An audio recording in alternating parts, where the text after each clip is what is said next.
Now in this video lecture I am going to discuss about measurement of high AC voltages by using potential transformers.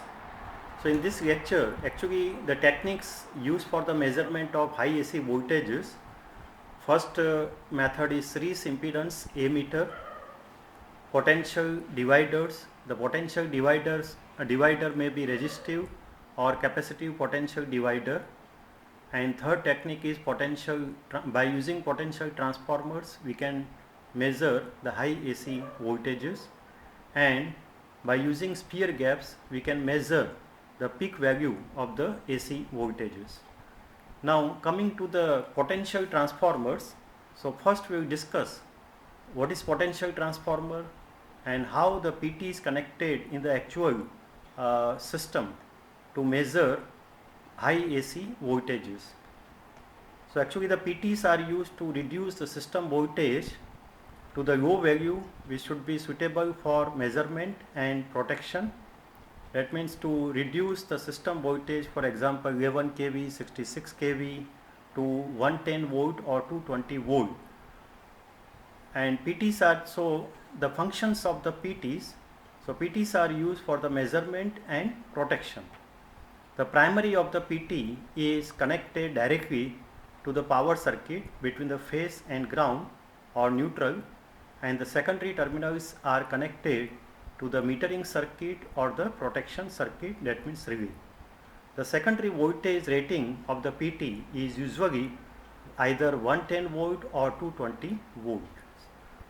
Now coming to the what are the different types of PTs. So according to the construction there are two type of PTs, electromagnetic type and the capacitor type. So capacitive voltage transformer, the short name is CVT. Now coming to the electromagnetic type PTs, so how the PT differs from the power or distribution transformer. So actually the VA rating or the output rating of the PT is always less than the distribution or power transformers. In electromagnetic PT, so you can see this is nothing but the electromagnetic type PT.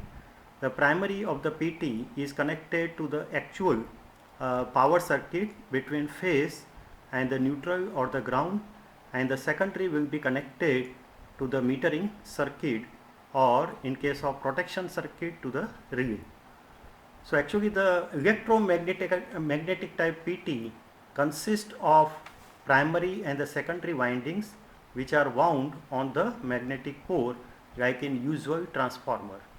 This type of PTs are used up to 132 kV. It is similar to the conventional transformer but with additional care taken to minimize the errors of the transformations, because we have to measure the voltages. So as the output is low, that means the VA rating is low, it differs from the power and distribution transformers in physical size and the cooling techniques. For lower voltages up to 3.3 kV, dry type PTs are used, and for higher voltages, that means above 3.3 kV, oil immersed PTs are used. So this is about the electromagnetic type PTs. Now coming to the capacitive voltage transformer or capacitor type PT. Now first of all, what is CVT? So you can see in this figure, so actually the CVT consists of capacitive potential divider with suitable matching or isolating or intermediate potential transformer. So this is nothing but the capacitive potential divider. This is high voltage arm and this is low voltage arm. The low voltage arm has comparatively higher capacitance than the high voltage arm. Now this low voltage arm will be connected to the primary of the intermediate transformer through reactor. At higher voltages, electromagnetic PTs become very expensive, and therefore the CVTs are used at 132 kV and above. Now the V2 means the voltage across the primary of the intermediate or isolating transformer maybe 10% or less of the system voltage. System voltage means the voltage to be measured. The reactor, what is the necessity of reactor? So reactor array is included to tune the CVT to reduce the ratio and the phase angle errors with the variation of the VA burden and the frequency. Now here the frequency is 50 Hz, that means power frequency. The reactor is adjusted to such a value that at system frequency means 50 Hz, it resonates with the capacitors. And this condition will be satisfied when omega L is equal to 1 upon omega C. Now in this case omega into bracket L plus LT. Now what is this L? L is equal to the reactance of this reactor, and LT is equal to the inductance of this intermediate transformer, and so is equal to what? 1 upon omega C1 plus C2, and the output voltage is equal to V input into C1 divided by C1 plus C2.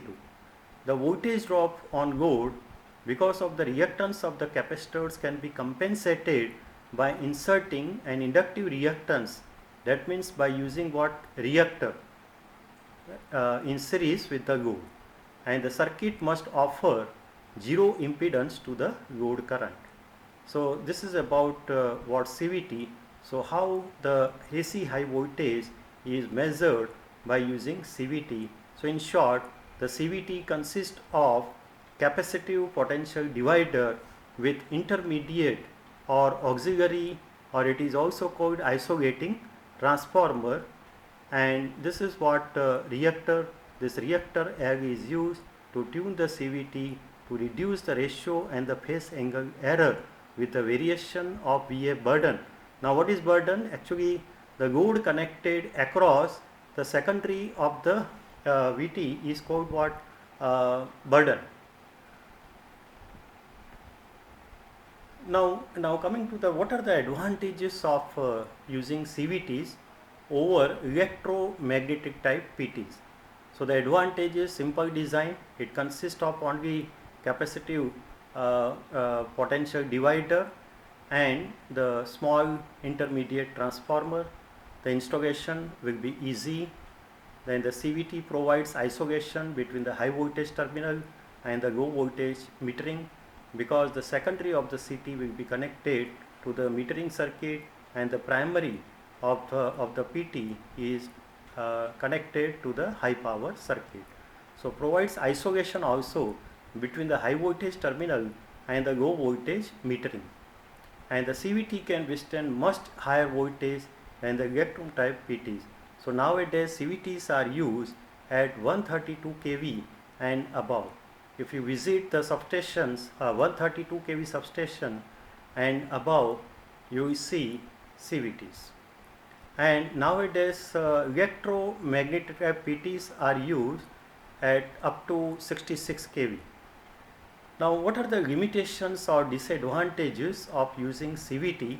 The CVT has the tendency of introducing harmonics in the secondary voltage because of what? Capacitance of the capacitor, and the transient performance of the CVT is inferior than electromagnetic type PTs. So in short, we are using PTs for the measurement of high AC voltages, and according to the construction there are two type of PTs, electromagnetic type and capacitor type. So electromagnetic type PTs are used up to 66 kV, and above this voltage the electromagnetic type PTs becomes very expensive, and therefore we are using CVTs at 132 kV and above. And these are the advantages of CVT: simple design, easy installation, provides isolation between the high voltage terminal and the low voltage metering, and can withstand much higher voltage than the electron type PTs. So this is about how to measure the high AC voltages by using PTs. Thank you very much.